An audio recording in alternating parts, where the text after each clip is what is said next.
The Truth with G. Yeah, you are now tuned into the Truth with G. Inspire, educate, and uplift. If you can't handle the truth, this ain't the show for you. The truth, the whole truth, and nothing but the truth. So sit back, relax, and buckle up and enjoy this ride. The Truth with G. The Truth with G. The Truth with G. All right. Welcome back to the show. You listen to The Truth with G on WPMM Internet Radio. It's your boy once again, Gerald Graham. You know me as G1. We are back. We are back to talk about the issues that matter to you and your community. Hope all is doing well. Hope all is well. We are, it's Thursday. No, it's not. Shit. What today is? It is Thursday. Oh my God. Today is Thursday, 12th of September. This year is flying by. We are almost to the holidays. We are coming up on Halloween in a minute. And then we'll be officially into holiday season or whatever you celebrate. And this year just rolling on by. We got the election coming up November 5th. Don't forget about that. We'll talk about that a little bit here in a moment. But I want to thank you once again for joining me right here on the Truth with G, WPMM Internet Radio, where we play more music. Right here at WPMM, we play the best in R&B, jazz, hip-hop, neo-soul, independent hip-hop, old school. You can go to the website, WPMMradio.com, and listen to the shows, listen to the music. We go also on Facebook Live. You can check us out on Facebook Live, on YouTube. We're on just about every streaming apparatus that you have. If it streams, you can get us. Also, if you have someone who may have issues trying to navigate and get to it, just text them, WPMMradio.com. Just put that in the message field. Send it to them, hit play. All they have to do is click on it, hit play, and they can listen to the show. But once again, thank you so very much for joining me here on The Truth with G. I wasn't here on Monday, couldn't get here on Monday, but I am here today. Again, Thursday is usually my difficult days, but I have made a way to be here on Thursday because I missed you guys on Monday. A lot has happened since then, and I'll try to talk about a little bit of it. Try to get a little bit in here as far as the events of the day, the week, the month, what have you. I'm going to make sure that we talk about it today. Thank you for listening. My ride or dies. I'm sure my ride or dies will be with me tonight. They'll be listening. I want to thank my first-time listeners, my occasional listeners, and my ride or dies, because we've been doing this for over 4 years now. Been doing it faithfully for over 4 years. And over the 4 years, I have built up a great fan base, if you will, if you want to call it that. I just call it good people that want to get the information. But I appreciate each and every one of you for listening to the show, because you don't get the real deal from a lot of these mainstream networks, what have you. And then if you listen to some of the podcasts and this, that, and the other, you got the right wing extremist idiots that'll tell you something stupid, and you having you believe in stupid stuff, and and I just give it to you straightforward. Everybody don't like what I have to say, but if you don't like the truth, then I don't know what to tell you. I don't know what to tell you, because I can only give it to you that way, give you the truth about whatever it may be. If I tell you something that's happening in the world, it's because I have vetted it. I have confirmed it. I have got the information to where I'm passing along the best information that we have at that point in time. If it turns out to be wrong, it's not based on the fact that I made up something or tried to, finagle or mislead you or anything. It's because the research had to be incorrect, because I only get my information from credible sources, and I don't want to pass any misinformation on to you guys. So I thank you once again for listening to this show. But tonight's show, we got a couple things that we're going to speak about. We're going to speak about police brutality. I got to go back to that one.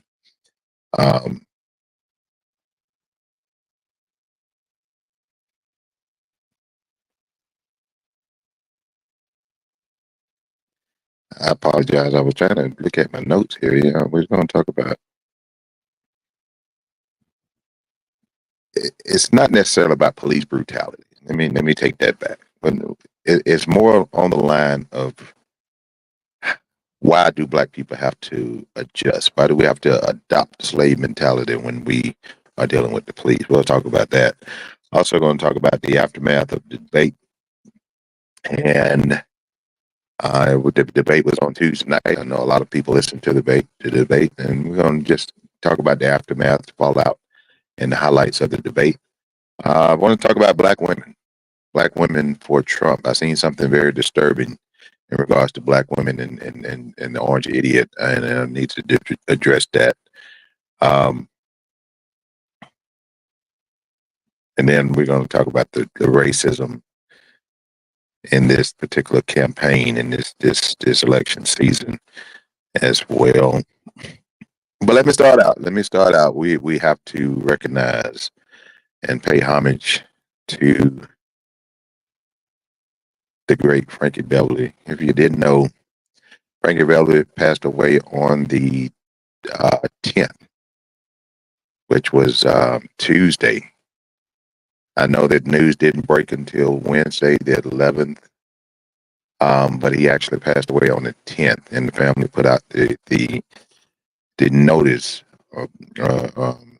They released a statement on Wednesday that he had passed, and I appreciate them doing that because uh, it bothers me. You know, I don't know if it bothers anybody else. It bothers me for someone to pass away, and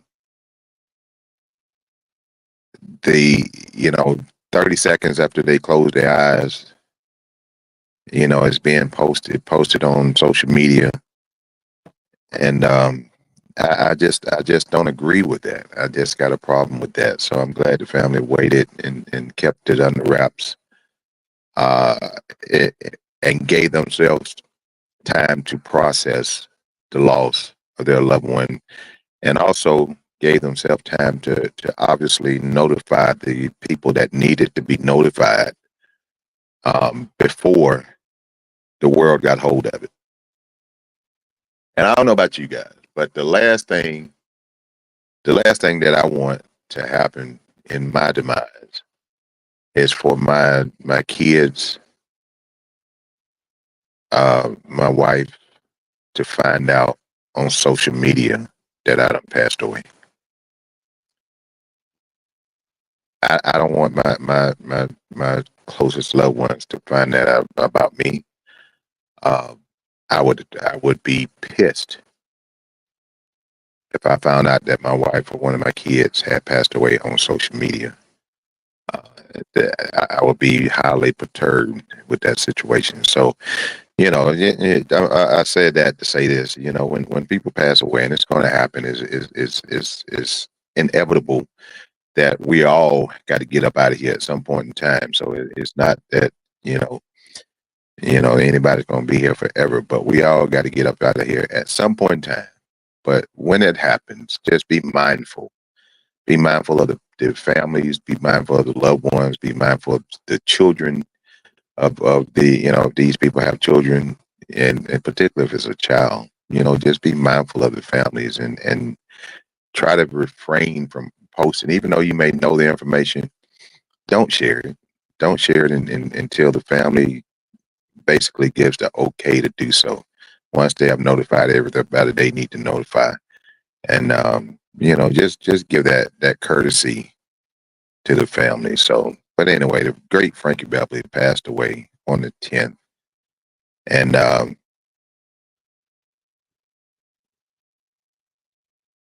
think everybody on this planet, well, I ain't gonna say on the planet, everybody in the United States of America, even if they don't think they know, everybody knows or have heard a Frankie Beverly song. I don't think it's possible for any human being over the age of 10. I put it at 10 years old. I don't think it's really possible for anybody over the age of 10 not to have heard a Frankie Beverly song, because with his songs are timeless. They are iconic. Uh, they are part of the culture, if you will. And when I say part of the culture, I mean you cannot go to an event, you cannot go to a wedding, you cannot go to a wedding reception, a family reunion, a birthday party, uh, oftentimes a football game, a sporting event. Just about anywhere that you go, there's a Frankie Beverly song playing. And like I say, his music is timeless. His music will live on forever, even though he's passed and gone. His music will be here forever. Uh, his music will be played at weddings and receptions, and at my grandkids' kids, functions. So that music will never die. And for a lot of years, I really didn't even know that I was a Frankie Beverly fan. Uh, and it wasn't until my latter stages of my adulthood that I actually realized that I was a fan of Frankie Beverly, even though um, I hadn't seen him in concert at this point in time. I hadn't never seen him in concert. Um, but when I started paying attention to it, when I'm like, well, damn, I know just about all of his songs. Frankie Beverly and Maze. I can't forget about Maze. Maze is the band, if you will. But I knew just about all of his songs. I have heard all of his songs and can sing along with just about every song. And I was tripping when I realized that. And I'll be honest with you, it's probably about 10 years ago that I kind of realized that obviously I have to be a Frankie Beverly fan because I know all of his songs, or I've heard all of his songs and can sing along with all of his songs.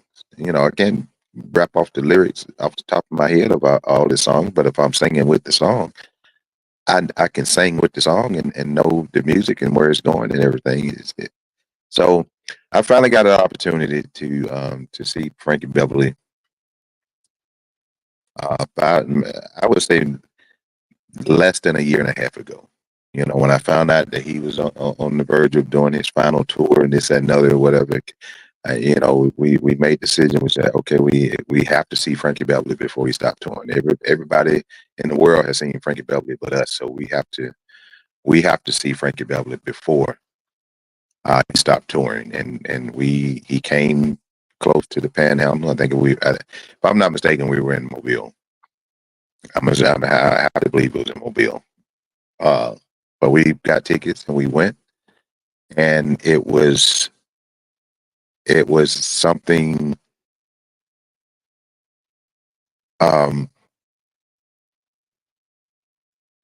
It wasn't like a regular concert. It wasn't like, I've been to many concerts, and it wasn't like a regular concert. It was like um it was like a family gathering. I guess that's why they play his music at family reunions all the time, because everybody showed up, everybody was excited to be there, everybody wanted to see him. With going to a Frankie Beverly show, Frankie Beverly dressed in white. He dressed in all white. White hat, white shirt, white pants, white shoes, white socks. He dressed in all white. And he's been doing that for years and years and years in his shows. Early on in his career, because this man had about 50 plus year career. And early on he was wearing different colors, but he adopted the white. And what was so amazing about going to one of his shows is that everybody not only went out and bought tickets, they went out and bought them a white outfit to wear to a Frankie Beverly show. I don't think there's a group, a band, individual artist out there to where everybody goes out and buy the same attire to go to their concert. It's nothing like it. And I had the opportunity to witness it. I had the opportunity to be there.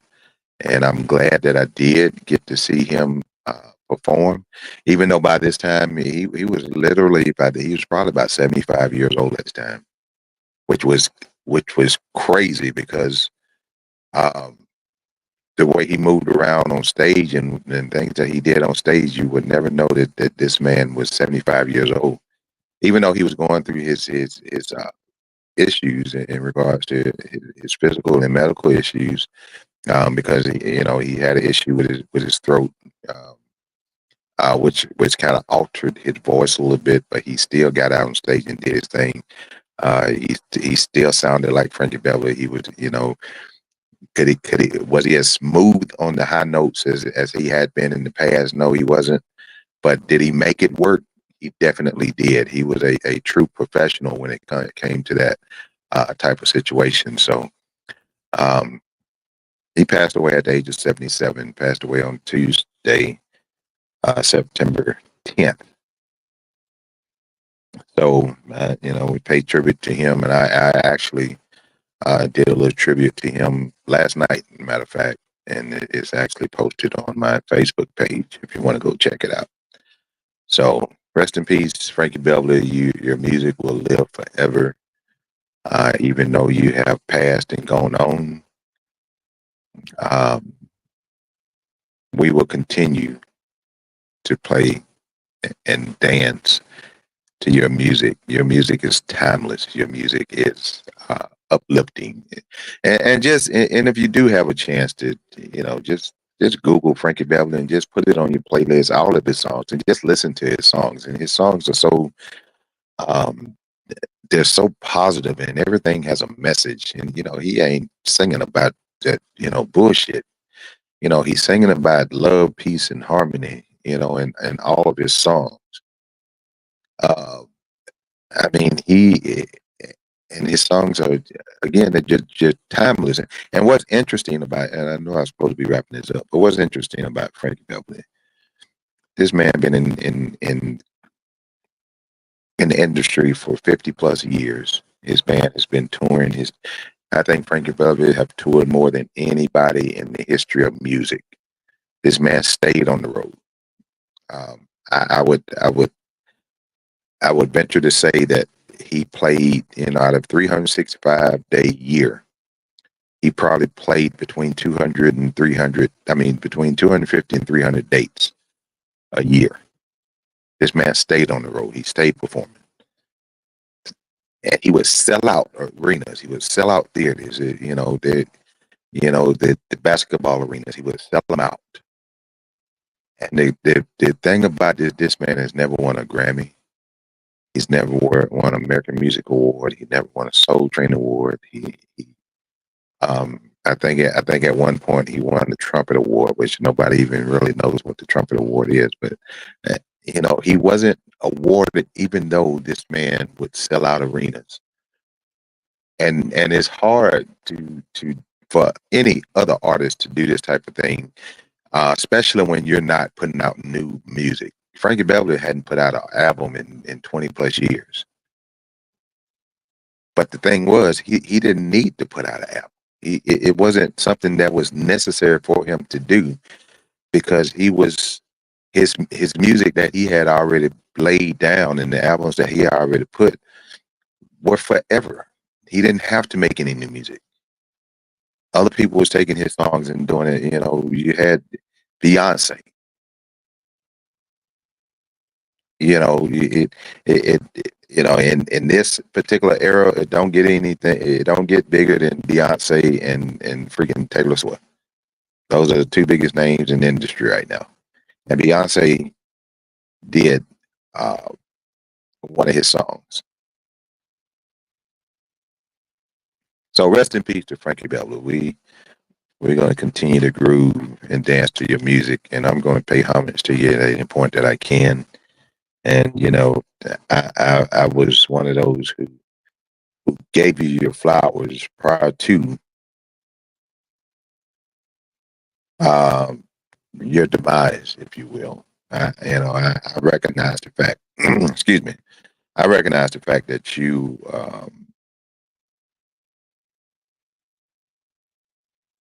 were a legend. and that your legacy will live forever. I recognize that and paid homage to you prior to your demise. So you know how they say get people their flowers before they pass on. But yeah, I was one of those people who recognized and gave you your uh, your flowers, if you will. So, but moving on. If you're just joining us, we just just wanted to say a few words about passing to Frankie Beverly.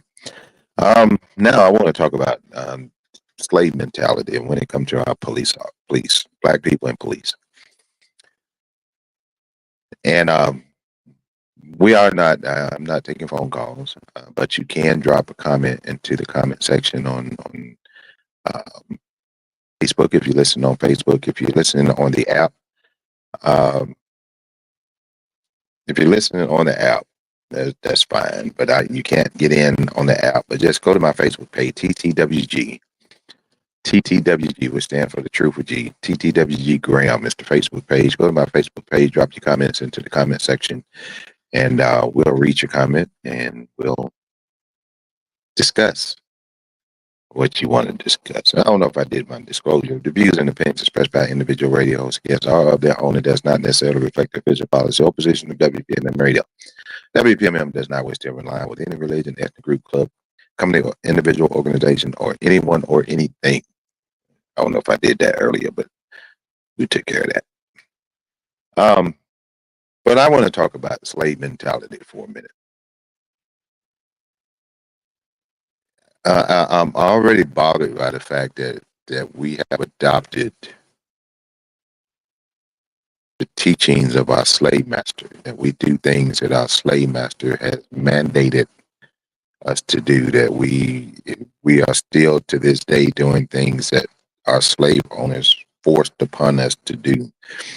We still partake in the meals that um, our slave owners forced upon us, the cuts of meats that we eat, the scraps, if you will. We still take on that mentality. We still take on the mentality when it comes to discipline, where we feel that we have to beat, particularly our kids, into submission. And that was taught to us by our slave masters, how because they beat us into submission. Anytime they wanted us to do something and they needed to get us to act right or whatever, they would beat us. They would torture us. They would inflict pain upon us.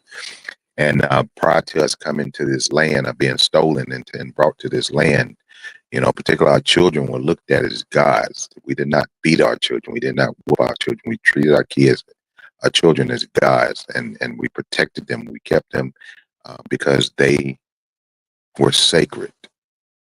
But when we got to this land, our slave masters beat us into submission. So we adopted that philosophy and that pattern, and we start beating our kids in submission, and the men start beating their wives into submission, and it became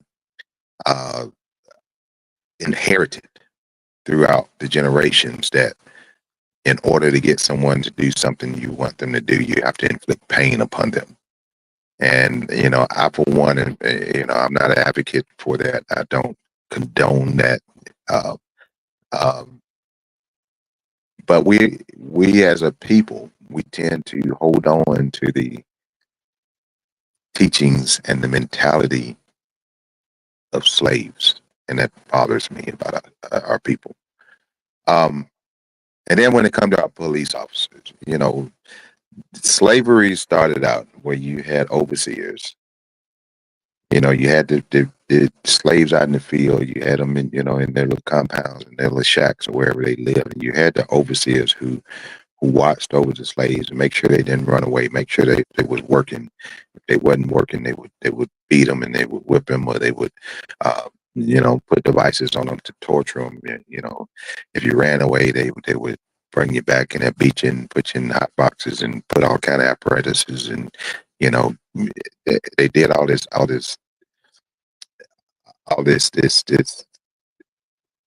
these terrible things to us. And when it comes to our police, I'm one of those people who I rebel against a lot of what other people say and think that we should do when it comes to dealing with the police. I, for one, don't see it the way a lot of other people do. And what I'm talking about in this particular situation, I'm talking about particularly when particularly black men come in contact with police officers. We as black men have to have, and black women have to have talks with their children, their black children, particularly their black boy child or boy children. When you encounter a police officer, you got to be respectful. You got, yes, sir, no, sir. Yes, ma'am, no, ma'am. You got to do that. Put your hands on the wheel. Roll your window down. Don't make any sudden moves. Don't do this. Don't do that. Don't do that. And that's, to me, that is giving in to that slave mentality. That is continuing the slave mentality, just like when the overseer came around or when the slave owner came around. Master, here come Master. Here come Master. Y'all straighten up. Don't make Master mad. And I feel that way about our police officers because a lot of our police officers have that overseer mentality, that they are in control of who you are and what you do. When the reality is, the police officers only have control over jurisdiction, over penal codes, over laws. They can only uphold that stuff. They don't have ownership over you. And as long as you're within your rights and you're doing the legal thing, you should be able to do this. And I'm for one, I'm gonna do and say what I'm gonna do and say. Fuck all the dumb shit. I'm gonna do it and say what I'm gonna say. I don't care if you got a gun and a badge or whatever the case may be. If you gotta have the trigger finger, then you just got to shoot me. But we teach our kids, and I'm guilty of this as well. We teach our kids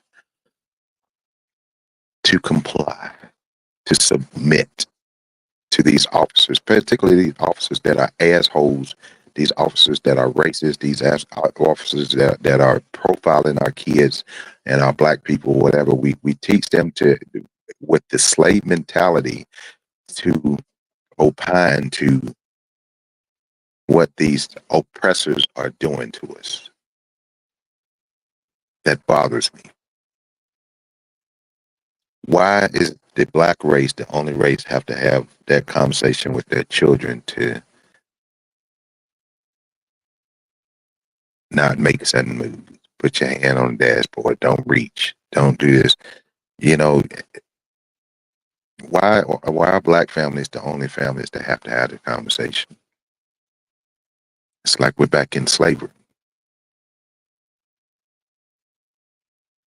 A master come out the big house and come down to the fields or come down to the little compounds that they gave us, to put a roof over our head. Everybody had to straighten up when they saw him. And then every time I had this conversation with people in this regard, the big thing is they always say, well, we have to do what we have to do to make it home. And with that mentality, I feel, again, this is opinions at this point in time. With this mentality, I feel that we are submitting to the overseer when we have rights. We are giving up our rights. We are submitting to the overseer. We are bowing down to the ones who wish to oppress us. That's how I see it. I think it was a little over a year ago. Matter of fact, it was had to be April of last year. Yeah, I want to say April of last year, I had my own encounter um, with the police. Not that I was doing anything wrong, because I wasn't. I just encountered a police officer that wanted to be an asshole. And I was pulled over on some bullshit. Again, did nothing wrong, violated no laws. But I was pulled over on some bullshit because they saw what I was driving, and where I was.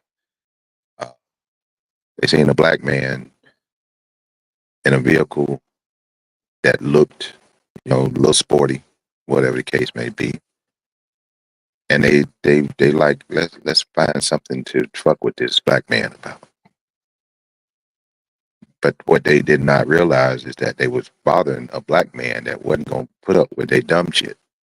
That wasn't just going to bow down to their bigotry and their racism and their profiling. I think I was a little tame, even though I was brash and I was straightforward. I was upfront. I think I was a little tame, and I think the only reason I can say that is because my wife was in the car with me at the time. And my wife knows me. She knows exactly who I am. She knows how I roll or whatever the case may be. So she tried to get me to, not say nothing, stay calm. But yeah, that's not me. I can't sit silent when my rights are being violated. So when I found out the bullshit that they was pulling me over for, but I was in a rush. I was trying to get somewhere. I wasn't speeding. They didn't. I wasn't breaking any laws. Um, when he told me what he pulled me over for, and how he pulled me over, and why he pulled me over, I knew it was a bunch of shit, and I went off. I went off. It wasn't no keep my hands on the steering wheel. It wasn't no none of that. I did what I wanted to do, how I wanted to do it, when I wanted to do it. And I didn't give a fuck about what that cop was going to do to me, because I was going to make sure that those two cops that showed up on that scene knew that they was messing with the wrong one. I was not going to bow down. Period, point blank. It was not going to happen. And it will not happen. If they'd have shot me and killed me, then it's we got it on video. We got it on video. If they'd shot me and killed me, then my wife be rich, because we're gonna sue the hell out of somebody.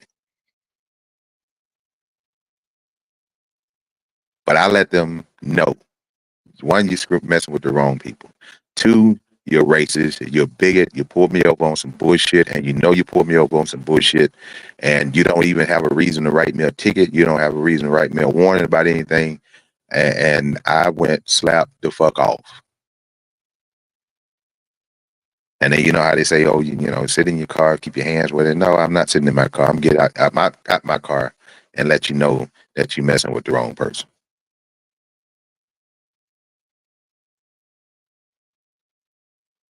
But we teach our kids to be submissive. We teach our kids not to exercise their rights. And I think that's wrong. I think we shouldn't do that. And I know the goal is for your child to come home. I know that's the goal. But how long do we have to submit? How long do we have to give in to our oppressors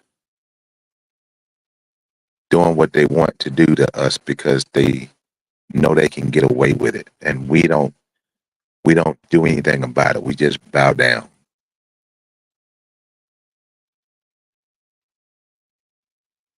We have a situation where when a case hit the national news or whatever, we'll protest for a minute, we'll do this, but still in the midst of us protesting, we still bow down in the midst of our protest.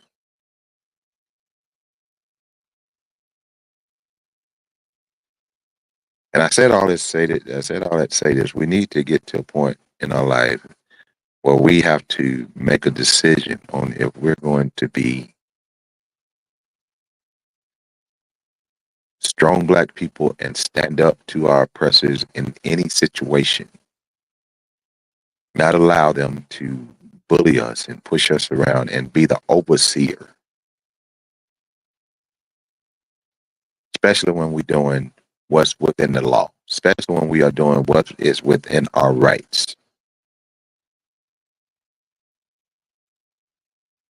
We bow down.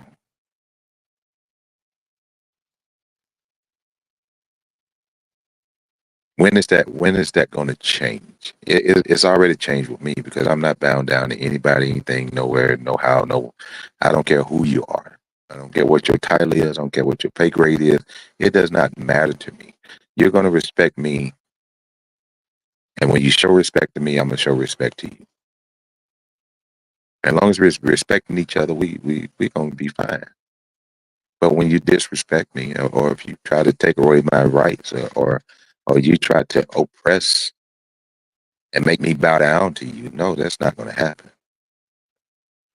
Because I refuse to take on that slave mentality and continue the tradition of bowing down to our oppressors.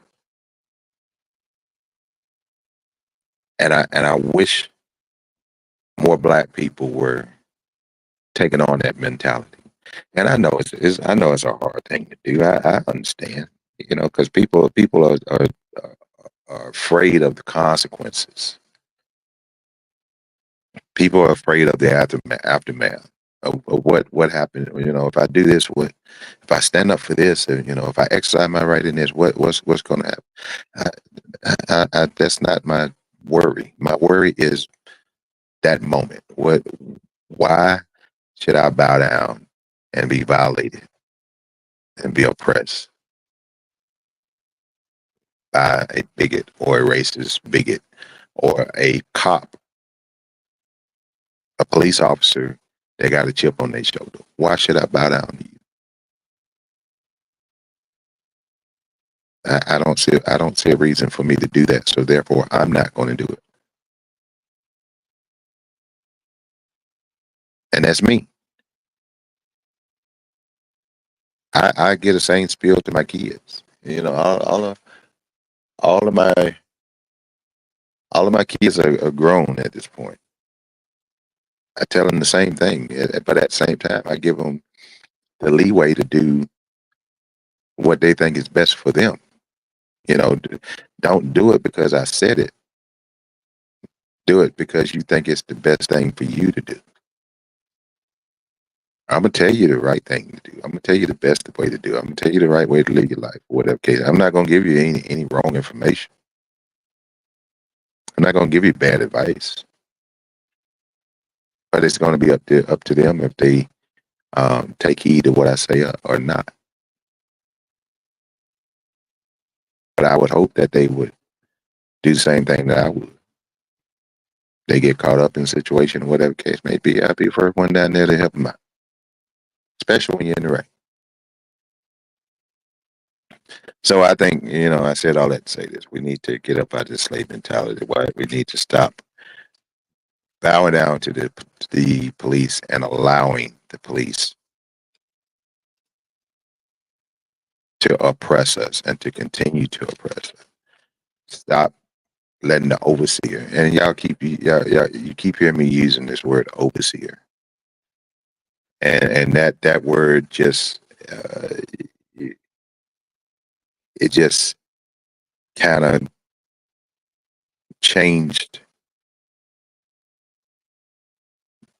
It didn't change meaning. It just changed pronunciation, if you will.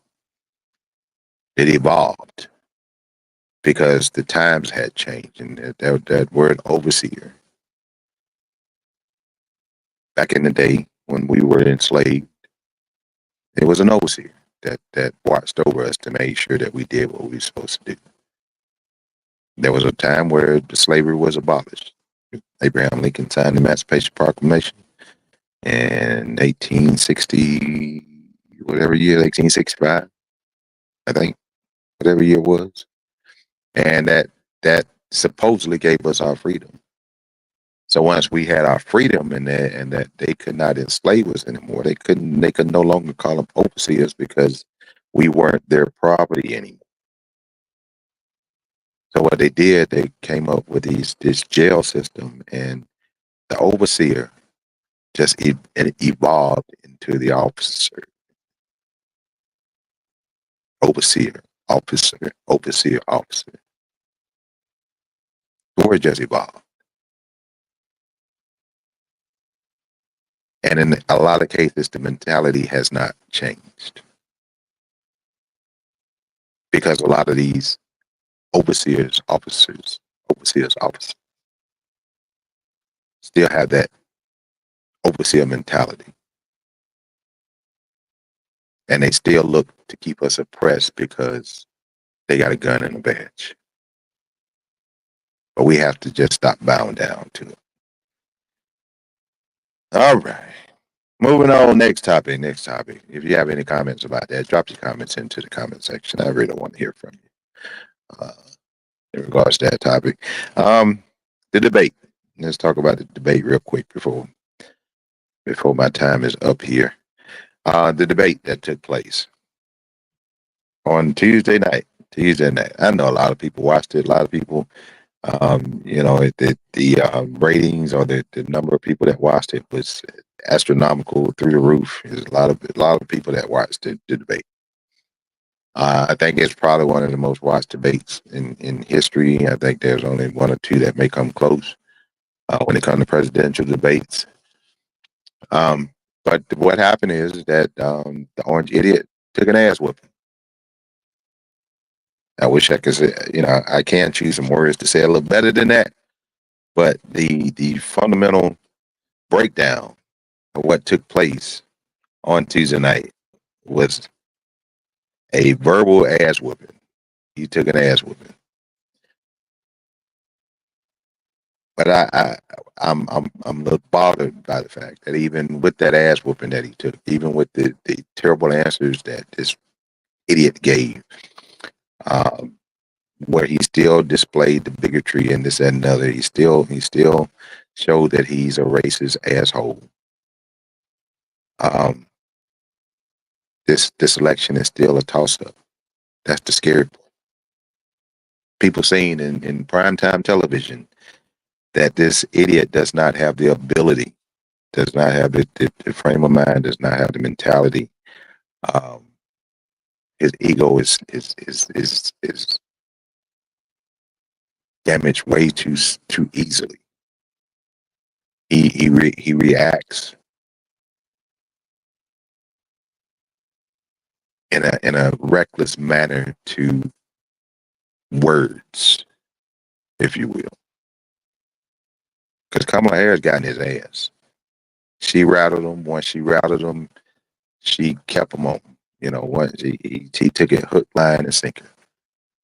Once she rattled him, he just continued on. Now, if you're dealing with world leaders, you're dealing with situations where you have to talk to world leaders about possibility of war, this, that, and other, and you're dealing with an adversary or what have you, whatever case may be, and you can't handle the words of a debate.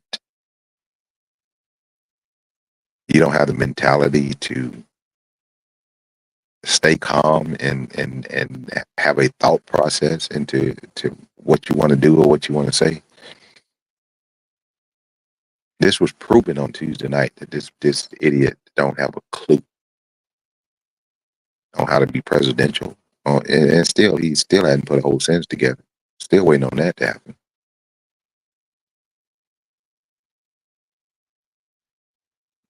If you watch the debate, this idiot said nothing about any type of policy that he had, any type of plan that he had. He said zero. And what irritates me is that when you watch these news shows and you watch the CNNs and listen to the podcast or whatever case may be, it's like they will speak on Trump for a hot second on how stupid he is, and then they'll jump to but Kamala Harris didn't give details about this plan and didn't give detail.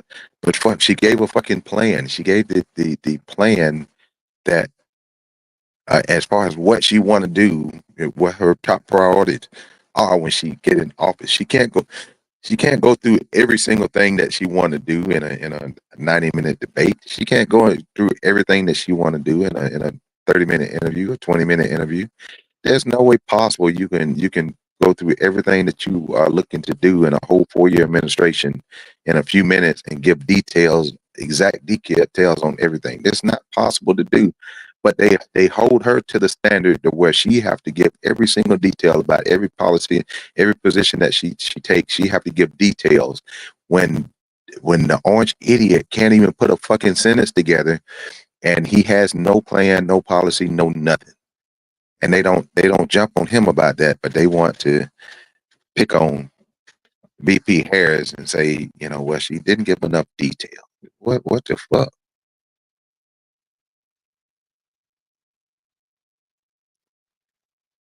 So with the debate, no matter how you look at it, the orange idiot took an ass whooping, and he took a royal ass whooping. And then let me tell you what really bothered me, and I've been saying this so that for y'all people who may have be hearing it for the first time. If you are a black person, particularly a black woman, well, I'm just gonna keep it at black. If you're black and you're gonna vote for Trump, you a fucking idiot. Period, point blank. You're a fucking idiot. And I seen after the on CNN after the debate where they had the watch party, and they had the conversation after the fact with the people that were invited to the watch group or what have you. And I seen one where there was a couple, 3 black women that were on this panel in this watch group, and I could have jumped through the TV and just got in her face and cussed her the fuck out, because this black woman she wasn't sure if she wanted to vote for Kamala Harris.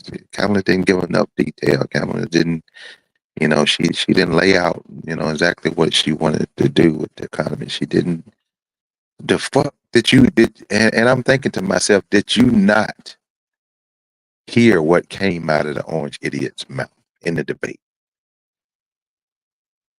Do you not know that this idiot was convicted or found liable for rape? Do you not know that this person has 34 felony counts that he has been found guilty of? Do you not know that this so-called businessman done filed bankruptcy 4 times? Did you not know that this man wouldn't rent to people who look like you in his buildings? But you sit there and you say, as a black woman, about another black woman who has all the credentials in the world, but she didn't give enough detail about what her policies are. And y'all know I don't like saying stuff negative about my sisters. Y'all know this. I can you probably, if you go back and listen to anything I've said, it's hard to find something where I'm just negative on my sisters. But this woman, and y'all forgive me for saying that, but this woman is a fucking idiot. And I can't exclude her from the group. If you vote for Trump, you're an idiot. Period, point blank. And she was on a national TV showing how stupid she is and how stupid she sounded. And that's embarrassing for me, because I don't want my black people to look stupid, particularly in a national forum such as CNN network. I don't want my black people looking stupid. But this person made a joke out of herself. She see the way and the bigotry and the racism that is coming from Trump to Kamala Harris. She see that. And you don't, you know, Kamala Harris, she's not showing enough. She didn't explain enough this policy. She didn't explain enough. She didn't go into detail about this. So fucking 90-minute debate. They have 2 minutes to respond to a question.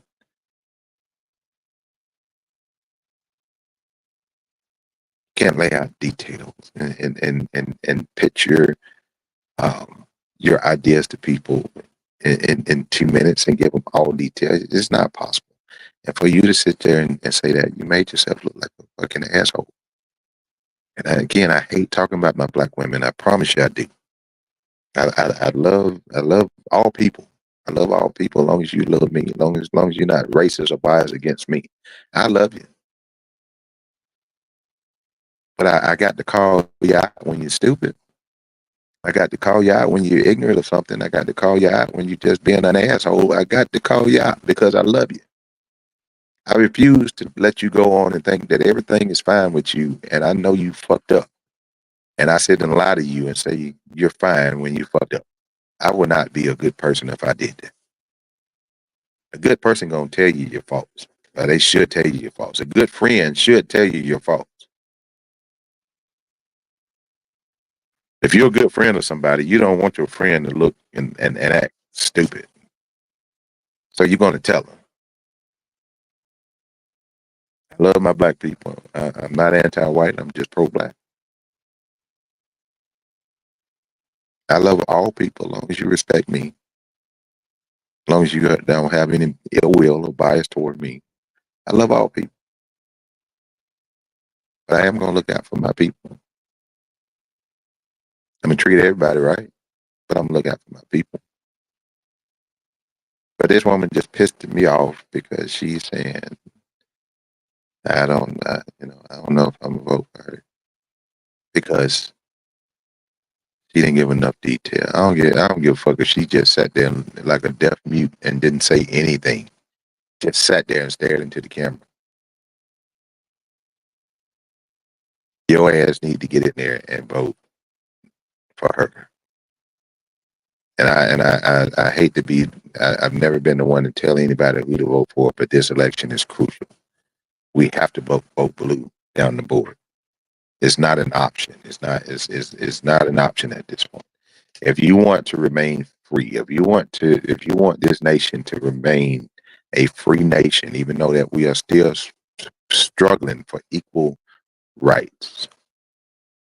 If you want a chance at equal rights, if you want a chance at equal justice, you can't go in there and vote for a Republican. Because there is no Republican out there that is looking out for the interests of black and brown people. It's not. The only Republicans right now that are coming across or whatever, there's some that's seeing the light. But they're not elected officials. These are former elected officials. These are former this, former that, former judges, former this. The ones that are currently in office, the ones that aren't saying a word. They're allowing the bigotry and the racism to continue. They're allowing the fear mongering to continue because all the Republican Party is doing is trying to scare you into either not voting or to vote for them. So you have to go in. You have to vote blue down the board. It's not an option.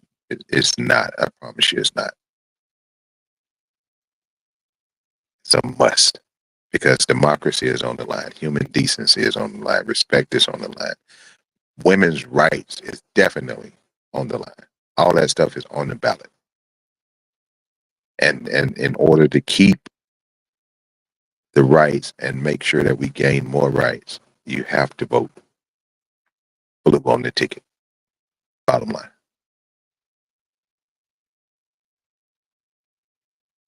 So don't be stupid.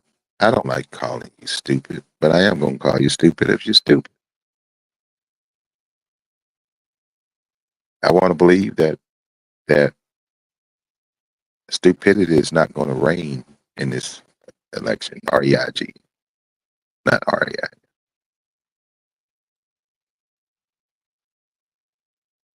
I have a belief that even though the polls are showing neck and neck, I believe that the people of this nation it can't be that stupid. It can't be that naive. Can't be that bigoted. Can't be that racist. Can't be that homophobic. Can't be that anti-women, particular women. Why would a woman vote Republican? Voting Republican is all you doing is taking your coochie off and say, here government, here's my coochie. You can, you own it now. That's what it is. If you are a woman voting Republican, you are giving them your coochie. As a black person, you're giving away every right that our forefathers, our civil rights activists fought for. You're giving it back if you vote for Republican at this point. That's just the bottom line. But coming to the top of the hour, it's time for me to get up out of here. I want to thank you guys for joining me right here on the Ttwg. Once again, we'll be back at it Monday if time permits, and if it doesn't, I'll let you guys know. I keep you posted at any and all times as far as if I'm not going to be on Mondays. I'm supposed to be on every Monday and Thursday, but it just depending on the situation. I apologize in advance if I'm not able to get on, but I promise you I'll try. So it's time for me to get up out of here. I think we got another show coming up behind me, if I'm not mistaken. So it's time for me to roll up out of here. The weekend is coming. The weather is supposed to clear up. Let's look out and see what we can do to help the people down there in Louisiana, Mississippi that was a victim of the storm. If you get a opportunity to help out any kind of way, whether it's monetarily or physical work, or have you, do that, contribute a little bit if you can. I know it's a hard time. People are struggling, but, it could be us. We are in the panhandle. We are in the center of the Gulf. So, we could be hit at any time, and we want people to help us. So reach out and help someone who may be in need, particularly the ones that are in the path of that storm. So, but until Monday, I need you guys to be safe. Don't do anything stupid. Tell your people to vote blue. Everybody get out and vote, but vote blue. And thank you for listening. We'll see you on Monday. Until then, y'all just be safe. Y'all be blessed. And I'm out of here.